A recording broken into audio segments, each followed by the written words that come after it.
Sa West, kung titingnan ang mga teams doon, merong mga big three. Sa Minnesota, si Tito Rudy, Towns at si Edwards. Sa Golden State naman, merong Clay, Steph, CP3, or Draymond, or Wiggins, or possible Kuminga. Sa Suns, KD, Booker, Bill. Sa Nuggets, Gordon, Jokic at Murray. Memphis, meron Ja Morant, Bane, Jackson Jr. Sa Clippers naman, Kawhi, PG, Westbrook. Yung Sacramento, sabihin natin merong duo, si Sabonis at si Fox. Sa Dallas naman, si Kyrie at si Luka.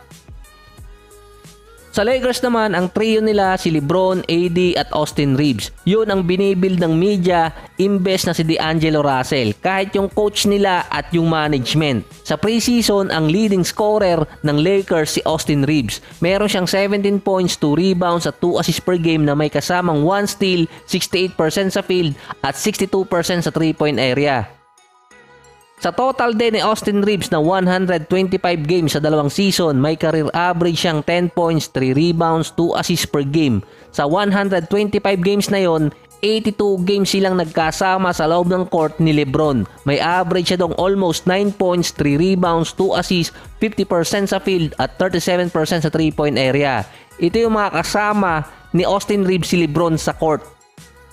Si Anthony Davis naman may total na 144 games na kasama niya si LeBron. Nag-average siya doon ng 24 points, 9 rebounds at 3 assists per game. Silang dalawa ni Austin Reeves ang maraming beses at matagal na kasama ni LeBron sa Lakers. Si Reeves ang nilalagay nilang ikatlong players behind dun sa dalawa.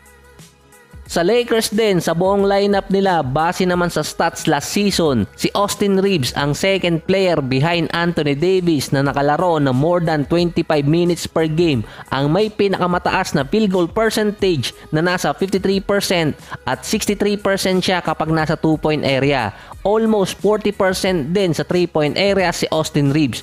Mataas din ang kanyang efficiency rating na merong 61%. Yon ang pinakamataas sa LA.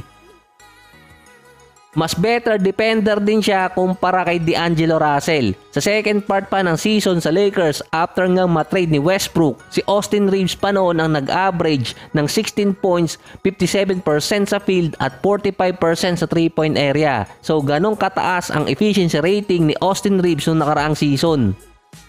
So alam nyo naman yung NBA more on stats at yung efficiency talaga yung mataas ang rating doon. Kaya sinabi ni Jeanie Buss na mataas talaga ang value na binigay nila kay Austin Reeves sa free agency, kaya willing silang tapatan kahit sinong team ang gustong kumuha sa kanya. Yan yung sinasabi nilang biggest signing sa free agency dahil na-retain nila si Austin Reeves sa loob ng 4 na taon.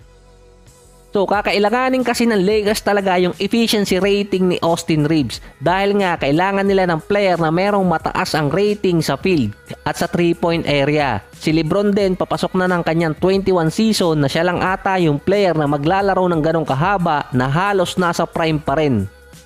Base naman kay LeBron, nararamdaman na niya ang edad kahit babangon pa lang siya pero same energy pa rin. Kinukumpara kasi ito kay Tom Brady. Si LeBron lang din kasi ang ika-6 na player na umabot ng 21 season pero si Vince Carter umabot naman ng 22. Si LeBron parang nasa mid-30s pa lang yung kanyang game. Base kay Darvingham, minomonitor talaga nila yung status ni LeBron, halos naka day to day na at kinakausap din nila yung trainer ni LeBron. Hindi rin naman madali sa LA kung ang gagawin lang na scoring ay manggagaling kay LeBron. Kaya binigay din ang role na main man kay Anthony Davis. Si Austin Reeves ang pwedeng ikalawa doon. Based sa statement ni Darvingham, qualify kasi or exempted sa load management si LeBron. Pwede siyang hindi maglaro kung merong back-to-back para ma-preserve siya sa buong season dahil hindi naman talaga nakakalaro na si LeBron ng maraming games at nai-injured na rin siya.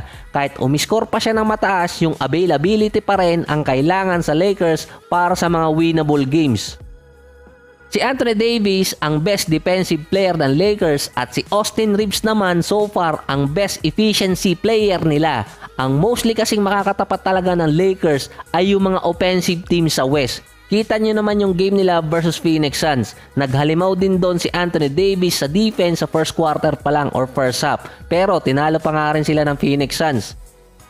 Si Anthony Davis may worst shooting sa 3-point area at kahit sa mid-range sa last 3 season sa Lakers. Ang sinabi di umano ni Darvin Ham, gumawa siya ng 6 attempts per game sa regular season. Plus yung practice pa nila, ini-improve talaga yung 3-point shooting ni AD. Binigyan siya ng go signal ni Darvin Ham na gumawa ng 6 attempt mula sa beyond the arc. Sa preseason, si AD nag-average pa ng 46% sa 3-point area na may total siyang 6 out of 13 sa loob ng 4 na laro. Limited minutes pa si AD nun at no bearing games. Pero makikita naman na nag-improve yung 3-point shooting ni Anthony Davis.